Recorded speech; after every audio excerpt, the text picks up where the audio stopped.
Здравейте! Първата тема в предаването ни днес е свързана с стремежа към вечна младост. За да удовлетворят този стремеж, специалистите разработват все повече нови технологии и продукти. Днес ще си говорим за един от тях, последното поколение филъри, и ще демонстрираме 3 начина за неговото приложение. Цялостно моделиране на лице, ръце и, забележете, корекция на носа. Всичко за филърите ще научим от доктор Асия Данчева, дерматолог, естетична медицина. Здравейте, добре дошли. И демонстрациите ще направи доктор Радина Денкова. Здравей, много се радвам, че си при нас. Също дерматолог, специалист по естетична медицина. Първият ни модел, на нея ще покажем как се... Първият модел ще демонстрирам моделиране на цяло лице, като първо ще представя едната половина, за да се види разликата между двете страни на лицето. Да, и след това ще преминем към втория пациент с ръцете. Така че аз мога да се насочвам към пациента, а пък вие да си говорите. Така, Десислава е пациентката, нали така? Десислава. Здравей! И я да погледна. Добре, знам, че Деси, само да те попитам, знам, че Деси е на 33 години. Това не е ли ранна възраст за цялостно моделиране на лице? По принцип, не е толкова важно на колко години е пациента, а какво е състоянието на неговото лице и по-специално на кожата. При Деси има този проблем, че тя започва да губи, и тук е много осезаемо видимо, масна тъкан в горната част на лицето. Ако тя се наведе надолу, вие виждате, че тук има едно хлътване. И всъщност от тук започва загубата. Това е специфика на лицето, няма значение ген, всякакви други неща, няма значение възрастта. По-скоро е генетично. При някои хора това започва по-рано, при други по-късно. Да си извиня, ще разглеждаме така, но... Виждате, че при нея овала отдолу е много добре запазен, което... Защото тук има остър контур, но при нея тази част е изключително хлътнала и ние трябва да възстановиме този обем. Това е нашата цел, за да може цялостно да се повдигне контура и да моделираме по този начин лицето. Това е нашата идея. Възстановявайки тази атрофия тук на масната тъкан, възстановявайки назолабиалната, тук ще направим малко запълване, където има хлътване в областта на бузите. Тя ще придобие пак този свещ вид, който има... Триъгълен вид, даже има едно видео, сега мога да го пусна колегите, за да видим как... Но всъщност при нея проблема е тук. Да. Добре, има ли някаква причина да губи човек мазнина от лицето? Знам, че тя много трудно се възстановява и при отслабване, когато се загуби, трудно се... Ето го прословутото, дай само да погледнем. Ето е тая. Да.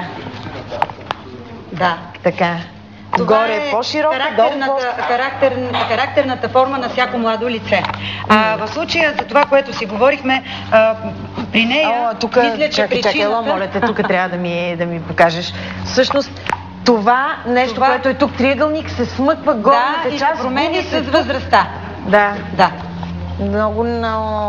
Да.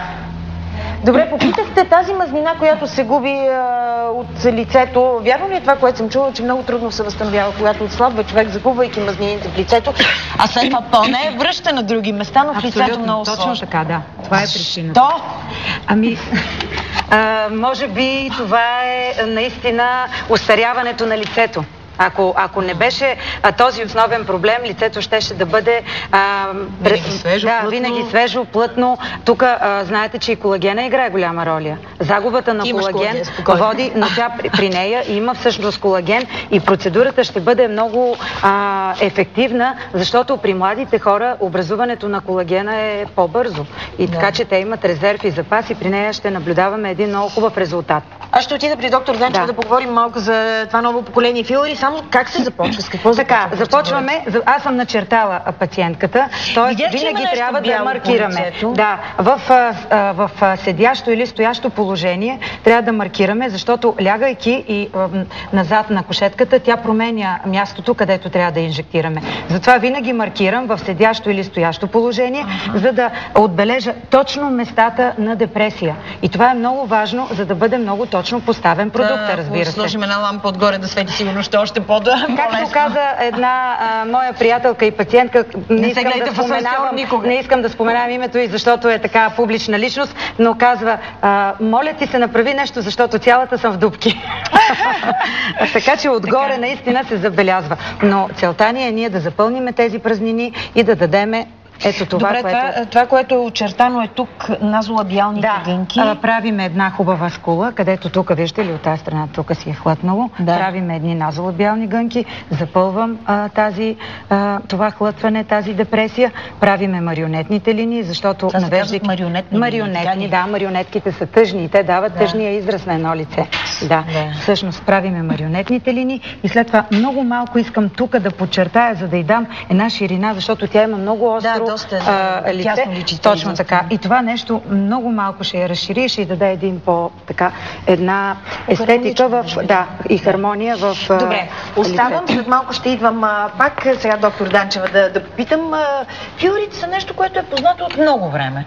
Но тук ще говорим за едно ново последно поколение фиори. Каква е разликата от тези познатите до сега и това ново поколение? До сега използвахме в годините фиори, които бяха постоянни и временни фиори.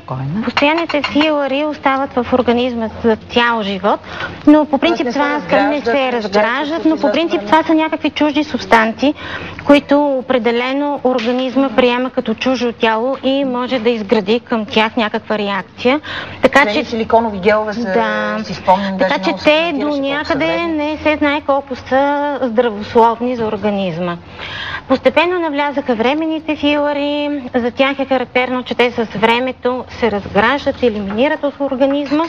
Но тук, което сега е новото и по-различното, защото до сега използвахме само фиорите с хиалуронова киселина, които, разбира се, правеха много добър ефект, постигаха, но... Колкото знам, няма никакъв проблем, защото имаме в организма хиалуроновата киселина се намира в кожата ни, както и във всички други органи и системи, т.е. всички тъкани от нашето тяло имат хиалуронова киселина, но тя прави само обем.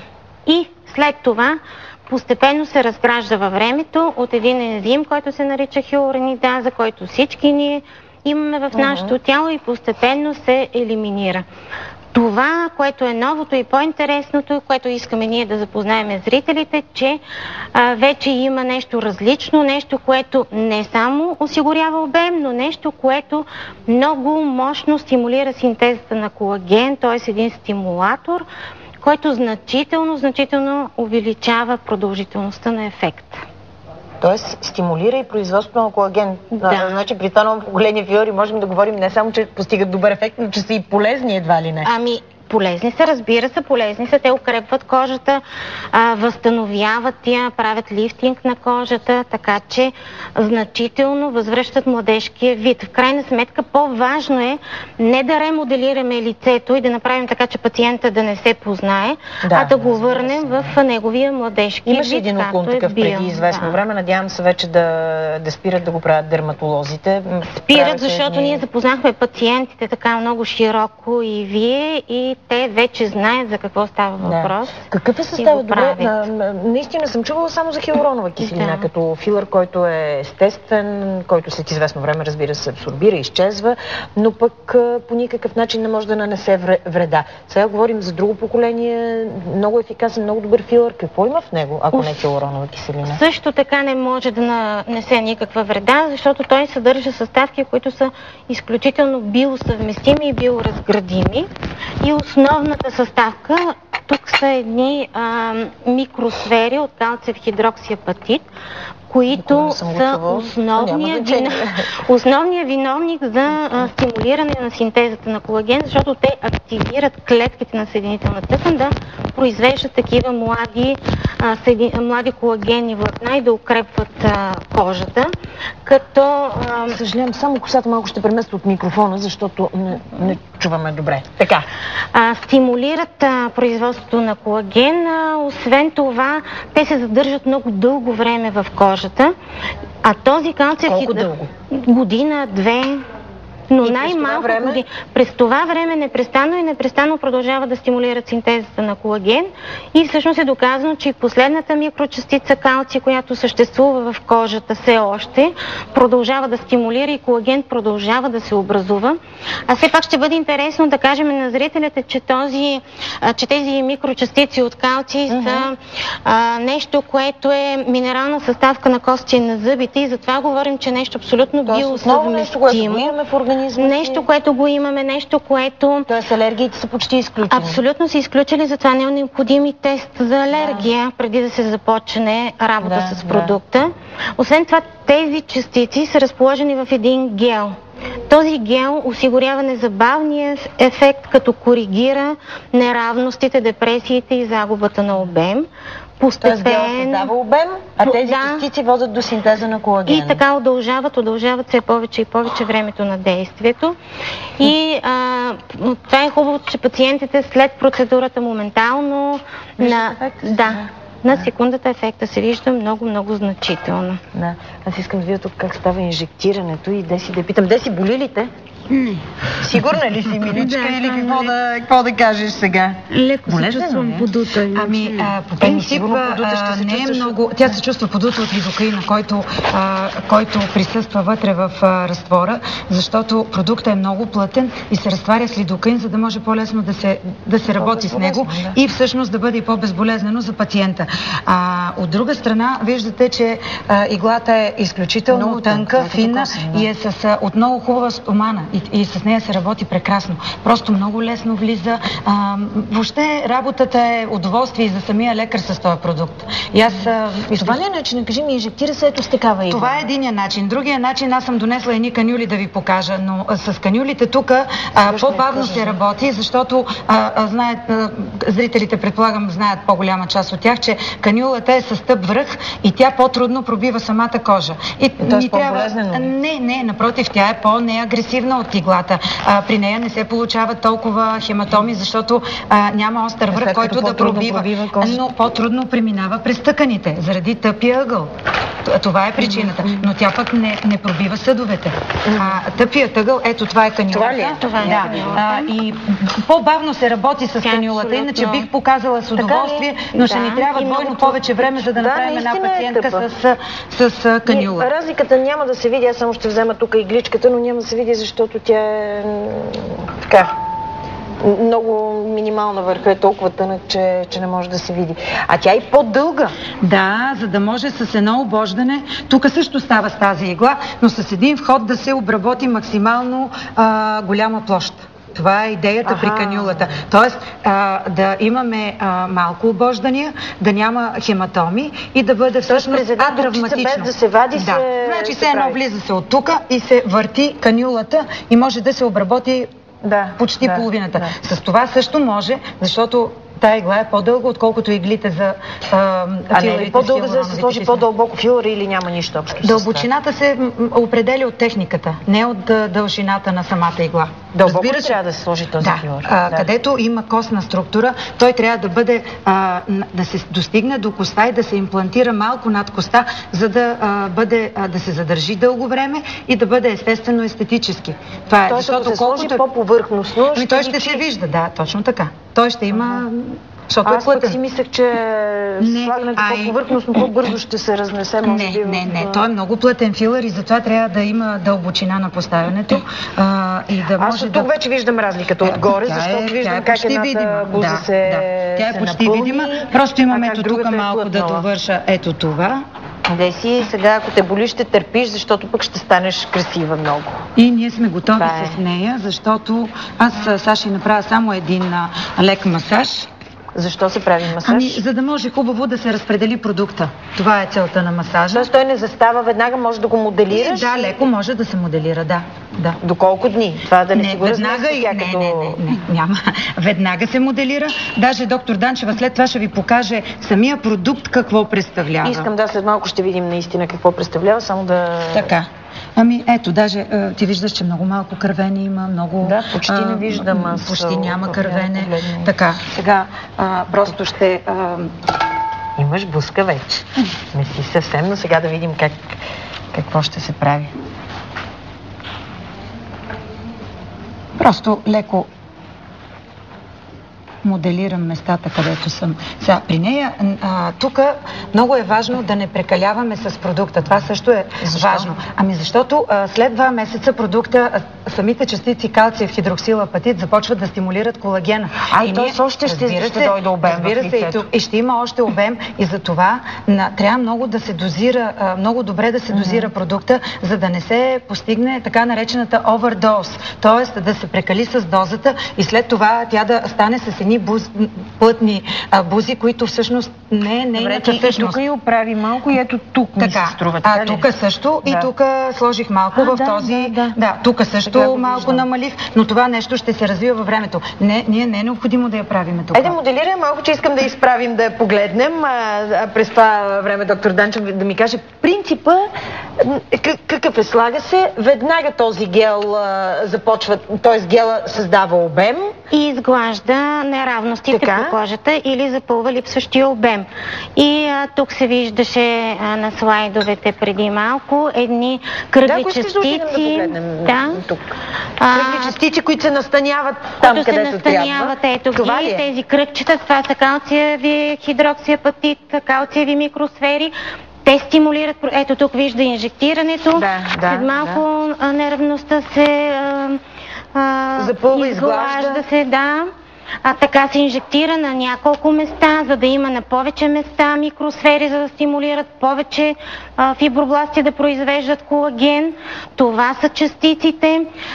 След малко идват клетките на организма, така наречените макрофаги, чистители. Това пък са нишките, които са стимулирани да се образуват от частиците. Макрофагите хващат самите частици, самите микросфери калци, разграждат ги на калци и фосфатни иони и ги елиминират от организма, като това настъпва бавно във времето. Ето ги, това са клетките. Доктор Денкова каза, че този филър е доста по-плътен. Можем ли да направим сравнение? Има ли тук някакъв стар, който можем да видим как изглежда? Имаме тази възможност. Стари, искам да кажа, от предишните поколения филъри.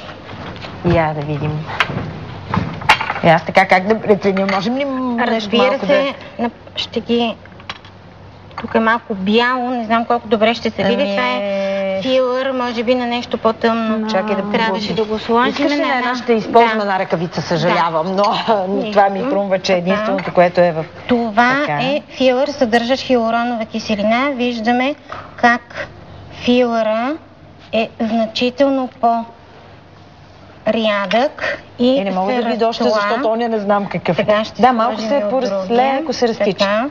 Това е филъра, който съдържа калциев хидроксиапатит и който виждаме... той е такъв бял на цвят. Той е бял и е така с консистенция на разтопена гума, ако мога така да се изразя.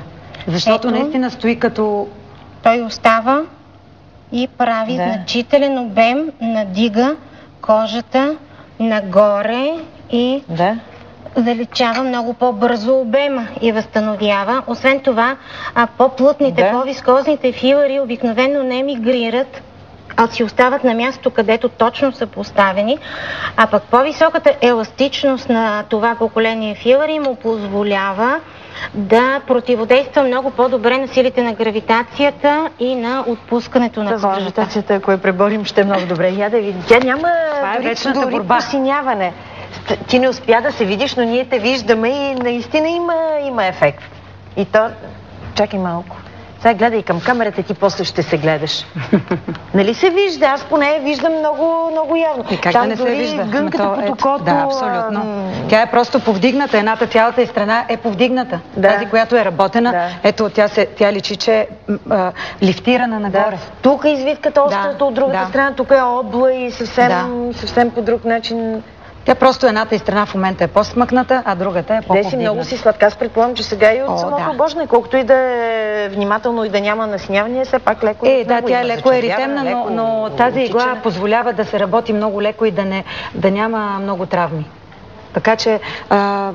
Колко ще трябва този ефект сега? Около година и половина е трайността, в зависимост от самата резорбируема способност на организма. Тоест при всеки различно, така ли? Така, да, но аз препоръчвам при жени на над 40 години да се направи двукратна процедура, за да може да се стимулира двукратно колагена. Какво значи сега се прави тази след 6 до 8 седмици се прави още една процедура. Това е моят протокол личен, като аз вече доста опит имам с този продукт и доста пациенти съм направила и смятам, виждам вече резултатите след втората процедура и смятам, че за жени над 40 години наистина е добре да се стимулира още веднъж колагена, за да може... Аз се впечатлих от това, което видях от среща в монитора. Това са различни лица, моделирани. Да, това са моделирани от колеги. Да. Ами аз мисля, че тя ще стане много близка до това, когато направим и другата част. Да.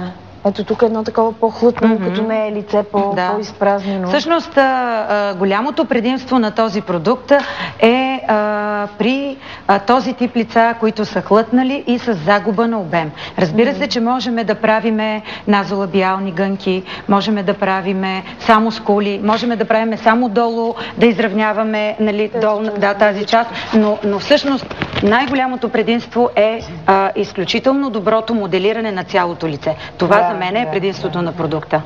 И наистина след 40 години много малко са жените, които нямат загуба на масна тъкан в една или друга част на лицето. И тя обикновено започва отгоре, от тази зигоматичната област и върви надолу. И когато се загуби масна тъкан тук, тогава вече започва измъкването на лицето, защото няма в горната част какво да го поддържа. И всъщност тук при нея малко по-рано е настъпил този процес, но пък долната част е много добре запазена, защото тя е по-млада.